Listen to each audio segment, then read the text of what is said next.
Gestion des entreprises et des administrations.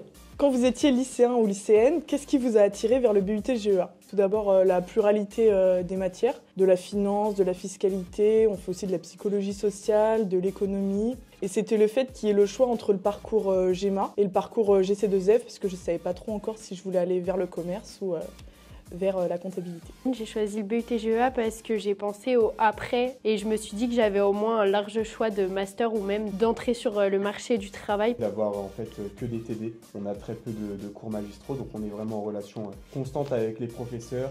On fait quoi concrètement dans un BUT GEA?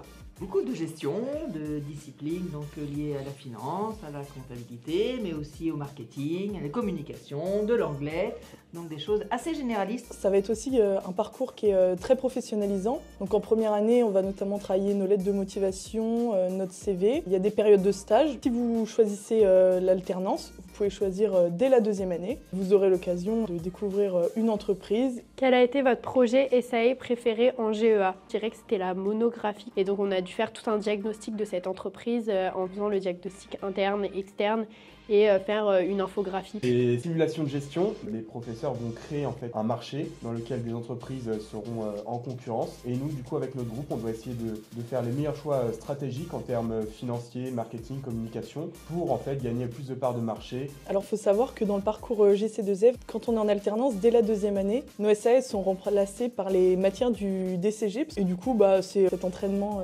qui a été mon projet préféré. Les 3 points forts de la formation GEA, l'accompagnement, la bonne ambiance, l'emplacement qui est en plein centre-ville. C'est une formation qui est professionnalisante. On a un vrai accompagnement des professeurs, ce qui nous permet de progresser et surtout d'être en confiance sur notre parcours. Sur la diversité des notions et des parcours. Votre meilleur souvenir, anecdote à l'IUT, c'est? Les vendredis matins, après les tonus de la veille.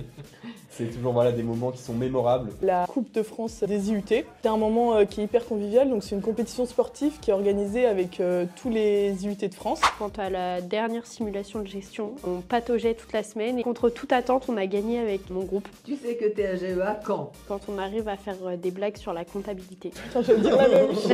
Quand t'es beau, tout simplement, parce qu'on est tous beaux en GEA. On dégage de la convivialité, du partage, de l'émotion. Quand tu commences à faire des blagues avec les comptes comptables. Votre prof chouchou, c'est Marie Dupisson. Vraiment, elle nous aide beaucoup. Elle nous apporte des petits goûters quand c'est notre anniversaire. C'est pas parce qu'elle est présente dans la pièce, c'est Nathalie Le Gallo. Depuis la première année, elle est là, toujours avec des petites attentions. On s'amuse super bien dans ses cours et on apprend en même temps, donc c'est l'idéal. Mon prof chouchou, forcément Nathalie Le Gallo. Moi, c'est aussi ma tutrice d'alternance. On peut beaucoup échanger avec elle. C'est quelqu'un de très accessible. Pour ça, c'est ma préférée. Quand je serai grand, je serai... J'espère que je serai DAF. Je ne sais pas encore, mais j'espère au moins que je serai chef de quelque chose et qu'il n'y aura pas grand monde au-dessus de moi. Voilà. Il y a plein de métiers, des data managers, des financiers bien sûr, des juristes, des responsabilités au niveau commercial, responsable d'un événementiel par exemple. C'est vraiment après des projets qui se construisent, d'abord c'est pas une ligne droite. Le préjugé sur GEA que vous aimeriez briser. Si vous n'êtes pas hyper doué en maths mais que vous avez quand même des bons résultats, vous réussirez en GEA parce que ça tourne pas que autour des maths.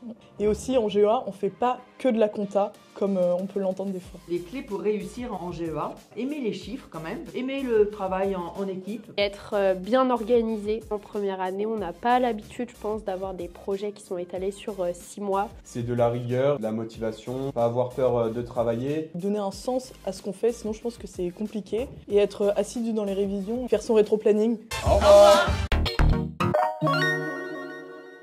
À toi. Alors moi... Il faut lire la question. Ah, merde. Et si vous vous présentiez? Non, je pense qu'il faut répondre. C'est cata. Et si vous vous présentiez?